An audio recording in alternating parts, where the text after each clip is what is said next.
Washing machine में कैसा clean हो गया देखिए, बीजेपी का साथ रहने के बाद ऐसा क्लीन हो गया। Now what a political compulsion is having, what a political compulsion। Narendra Modi ji, what a fate देखिए, क्या पॉलिटिकल कंपल्सन है। आपको भी डिसऑनेस्ट करप्ट लीडर्स के लेके सरकार बनाना पड़ता है, यही फेट है, fate. Sir, in May 2024 during the course of the conduct of the general election to the Lok Sabha, Shri Narendra Modi and Amit Shah ji gave television interviews as part of their political campaign and asked people to buy shares before 4th June 2024. Amit Shah ji said, quote, "You can buy before June 4. This market will shoot up," unquote. The stock market crashed spectacularly after the declaration of results on 4th June, leading to a heavy losses of around rupees 31 lakh crores of the investors.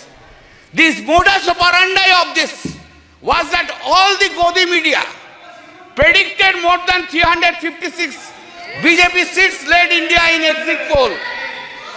All that Godi media predicted inflated results for BJP almost in all states, and in our states claimed BJP would back 29 to 31 seats, while results shows only 12 seats.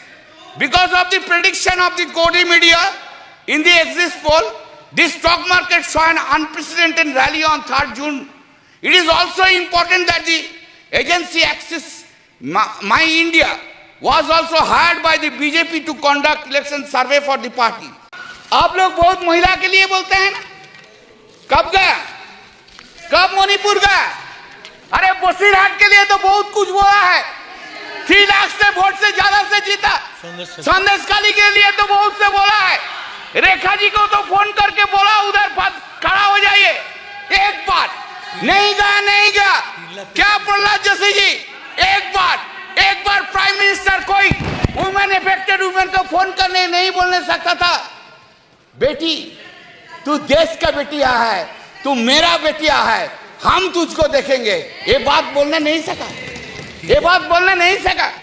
Sir, हम कुछ नहीं मांगते हैं, मांगने का कुछ नहीं है, जो है लड़ाई करके लड़के ले लेंगे, लेकिन थोड़ा प्राइम मिनिस्टर साहब को बोलिए ऑपोजिशन का तरफ थोड़ा पोलाइट हो जाइए।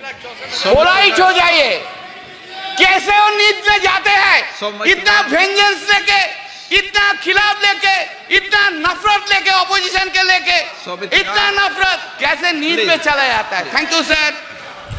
ये वही बात हो गया, हिंदी का एक मुहावरा है, मुंह में राम बगल में छुरी, पर ये भी विपक्ष पे सही नहीं बैठता है, क्योंकि विपक्ष तो प्रभु श्री राम का नाम ही नहीं ले सकते, पर छुरी लेकर के बार बार संविधान की हत्या जरूर करने का कोशिश करते हैं। इसीलिए हम लोग कहते हैं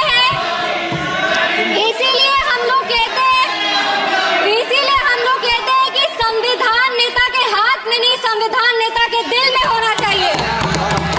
एक उदाहरण देते हैं, 2008 में इसी सदन में ट्रस्ट वोट के लिए कैश फॉर वोट स्कैम किया गया था और लोकतंत्र का गला घोटने का कोशिश किया गया था।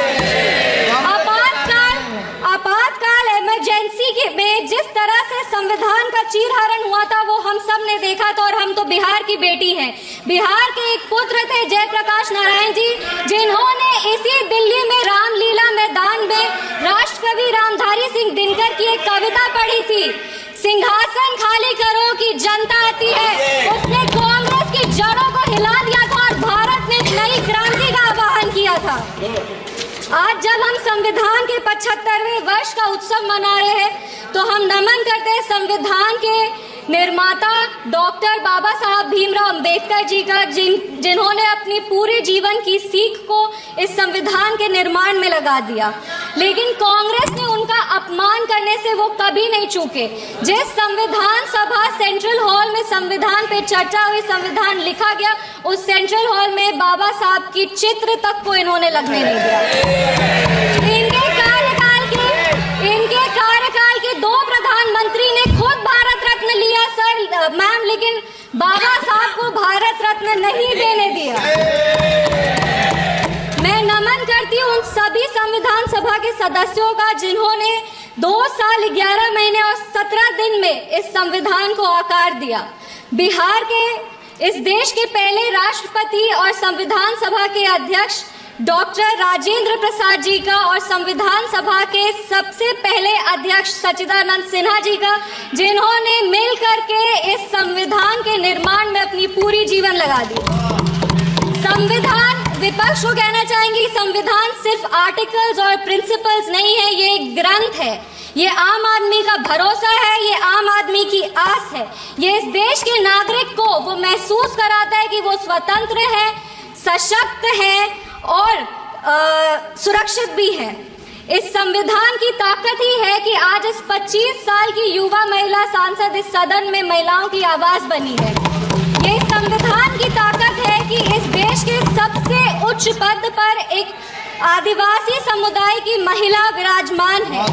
ये संविधान की ताकत है कि हमारे प्रधानमंत्री एक गरीब परिवार के सदस्य हैं, और इस संविधान की ही ताकत है कि जननायक कर्पूरी ठाकुर जैसे व्यक्ति जो एक पिछड़े वर्ग से आते थे, वो बिहार प्रदेश जैसे राज्य के मुख्यमंत्री बने।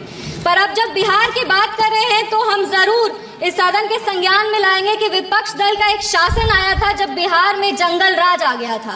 उस जंगल राज में हर वो कार्य हुआ, उस जंगल राज में हर वो कार्य हुआ जो संविधान का उल्लंघन था, संविधान के निर्माताओं के विचारों का उल्लंघन था।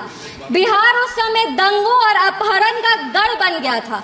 हम आभार व्यक्त करेंगे हमारे यशस्वी प्रधानमंत्री श्री नरेंद्र मोदी जी का, हमारे माननीय मुख्यमंत्री श्री नीतीश कुमार जी का और हमारे पार्टी के राष्ट्रीय अध्यक्ष श्री चिराग पासवान जी का, जिनके अथक प्रयासों की वजह से आज संविधान के उसूल बिहार में